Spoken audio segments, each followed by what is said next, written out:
Assalamualaikum warahmatullahi wabarakatuh. Perkenalkan, nama saya Lukman Kurniandrawan Nur Hakim dari Prodi PGSD Fakultas Keguruan Ilmu Pendidikan Universitas Muhammadiyah Tangerang kelas 2E. Pada kesempatan kali ini, saya akan menyampaikan sebuah materi yang dimana ini adalah tugas UAS mata kuliah sejarah yang berjudul Kembalinya Belanda ke Indonesia. Peristiwa tersebut merupakan peristiwa yang sangat penting bagi bangsa kita atau masyarakat kita, karena dari peristiwa tersebut kita bisa mengetahui bagaimana perjuangan para bangsa kita pada saat itu, bagaimana perjuangan para leluhur-leluhur kita pada saat itu untuk memperjuangkan kemerdekaan Indonesia. Jadi, teman-teman sekalian, mohon disimak videonya baik-baik ya. Langsung saja kita masuk materinya. Bangsa Belanda kembali lagi ke Indonesia. Upaya Belanda kembali lagi ke Indonesia tidak lain adalah ingin menguasai Indonesia, dikarenakan Belanda merasa bahwa Indonesia adalah miliknya. Sehingga dari pihak Belanda melakukan berbagai cara untuk mendapatkan kembali Indonesia. Di sisi lain, perjuangan bangsa Indonesia untuk mewujudkan kemerdekaan semakin nyata. Akan tetapi, tantangan yang dihadapi selalu silih berganti.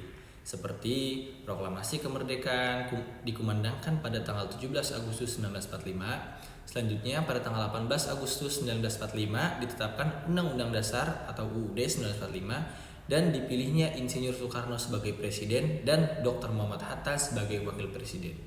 Perjuangan bangsa Indonesia tidak terhenti sampai di situ saja, karena setelah Indonesia merdeka, ternyata bangsa Belanda kembali lagi ke Indonesia dengan tujuan ingin menguasai lagi negara Kesatuan Republik Indonesia.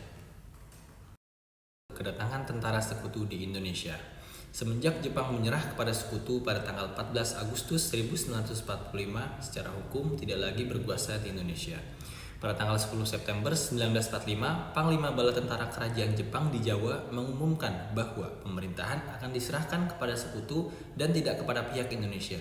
Sebelum melakukan pendaratan, sekutu terlebih dahulu mengirim Mayor Greenhalgh untuk mempersiapkan markas besar sekutu di Jakarta pada tanggal 14 September 1945, di mana Greenhalgh merupakan perwira sekutu yang pertama kali datang ke Indonesia. Tugas Greenhalgh adalah mempelajari dan melaporkan keadaan di Indonesia menjelang pendaratan rombongan sekutu. Pada tanggal 29 September 1945, rombongan pertama yang diangkut dengan kapal Cumberland mendarat di Tanjung Priuk, Jakarta, yang di dalam rombongan tersebut terdapat Laksamana Muda W.R. Peterson. Selanjutnya, menyusul pendaratan di tempat-tempat lain di Indonesia. Pada akhir Oktober 1945, sekutu telah mendarat di 3 pelabuhan utama di Jawa, meliputi Jakarta, Semarang, dan Surabaya, dan 3 pelabuhan utama di Sumatera, meliputi Medan, Padang, dan Palembang. Dari kota-kota tersebut, mereka bergerak ke kota-kota perdalaman meliputi Bandung dan Magelang. Pasukan sekutu mendarat di Indonesia antara lain bertugas untuk melucuti tentara Jepang. Tugas ini dilaksanakan Komando Pertahanan Sekutu di Asia Tenggara yang bernama Southeast Asia Command atau CH di bawah pimpinan Lord Louis Mountbatten yang berpusat di Singapura. Untuk melaksanakan tugas itu, Mountbatten membentuk suatu komando khusus yang diberi nama Allied Forces Netherlands East Indies atau disebut AFNE di bawah Letnan Jenderal Sir Philip Christison. Menghimpun keterangan dan menuntut penjahat perang, pasukan-pasukan AFNE hanya bertugas di Sumatera dan Jawa, sedangkan untuk daerah Indonesia lainnya diserahkan tugasnya kepada Angkatan Perang Australia. Kedatangan pasukan sekutu disambut dengan sikap netral oleh pihak Indonesia. Hal tersebut dapat dilihat pada acara wawancara dengan pers di Singapura pada tanggal 29 September 1945. Christison mengatakan bahwa tugas sekutu hanyalah untuk membebaskan tawanan perang dan interniran serta melucuti pasukan Jepang. Sekutu tidak akan mencampuri urusan politik dan tidak akan menyingkirkan pemerintahan RI. Bahkan, Christison bermaksud untuk mengadakan musyawarah dengan pihak RI. Pernyataan dari Christison tersebut menghebohkan pemerintah Belanda. Sebaliknya, pernyataan tersebut dianggap de facto terhadap RI. Hal tersebut diperkuat oleh pertemuan yang dilakukan oleh Christison dengan Presiden Soekarno pada tanggal 1 Oktober 1945. Oleh karena itu, pasukan sekutu diterima oleh pejabat-pejabat Republik Indonesia. Kedatangan Belanda berupaya untuk menegakkan kembali kekuasaannya di Indonesia.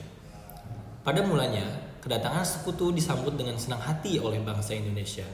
Hal ini karena mereka mengumandangkan perdamaian.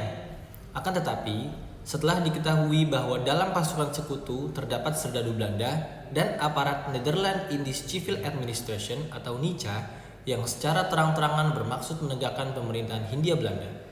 Sikap dari pihak Indonesia yang awalnya percaya menjadi curiga. Bahkan, Indonesia menunjukkan penolakan dengan sikap permusuhan. Situasi keamanan dengan cepat memburuk karena NICA berusaha mempersenjatai kembali KINL atau Koninklijke Nederlands Indisch Leger, yaitu tentara kerajaan Belanda yang ditempatkan di Indonesia atau yang baru dibebaskan dari tawanan Jepang. Di beberapa kota yang diduduki sekutu seperti Jakarta dan Bandung, di mana anggota KINL tersebut memancing kerusuhan dengan mengadakan provokasi bersenjata. Bahkan di Jakarta, KINL berusaha membunuh Perdana Menteri Sultan Syahrir dan Menteri Penerangan Amir Syafruddin. Aksi-aksi teror terhadap penduduk mereka lakukan dengan memakai seragam sekutu. Hal inilah yang menyebabkan Presiden Soekarno dan Muhatta pindah ke Yogyakarta pada tanggal 4 Januari 1946 sampai akhir tahun 1949 dan menjadikan Jogja sebagai ibu kota RI. Kedatangan Belanda yang membonceng sekutu ke Indonesia bertujuan untuk menguasai kembali wilayah Indonesia sebagai daerah jajahannya. Untuk dapat mencapai maksud tersebut, Belanda berusaha memecah belah semangat persatuan dan kesatuan bangsa Indonesia. Salah satu cara yang dilakukan yaitu dengan membentuk negara-negara bagian atau negara-negara boneka di wilayah Indonesia. Negara-negara boneka yang dibentuk Belanda adalah sebagai berikut. 1. Negara Indonesia Timur. 2. Negara Sumatera Timur. 3. Negara Madura. 4. Negara Pasundan. 5. Negara Sumatera Selatan. 6. Negara Jawa Timur. 7. Daerah-daerah otonom yang terdiri atas Kalimantan Barat, Dayak Besar, Banjar, Kalimantan Tenggara, Jawa Tengah, Bangka, Belitung, dan Riau, di mana presiden para negara otonom tersebut dijabat oleh Sultan Hamid Al-Grade II. Pihak Indonesia menilai bahwa sekutu melindungi kepentingan Belanda. Gerombolan NICA sering melakukan teror terhadap pemimpin-pemimpin Indonesia. Dengan demikian, bangsa Indonesia mengetahui bahwa kedatangan Belanda yang membonceng Afney adalah untuk menegakkan kembali kekuasaannya di Indonesia. Oleh karena itu, bangsa kita berjuang dengan cara-cara diplomasi maupun kekuatan senjata untuk melawan Belanda yang akan menjajah kembali. Konflik antara Indonesia dengan Belanda ini akhirnya melibatkan Perang Dunia Internasional untuk menyelesaikannya. Nah, mungkin itu saja yang dapat saya sampaikan. Semoga sedikitnya dari saya ini bisa bermanfaat bagi teman-teman semuanya. Apabila ada kekurangan atau salah dari tutur kata saya, mohon dimaafkan karena manusia bukanlah makhluk yang sempurna. Wabillahi taufiq wal hidayah, fastabiqul khairat. Wassalamualaikum warahmatullahi wabarakatuh.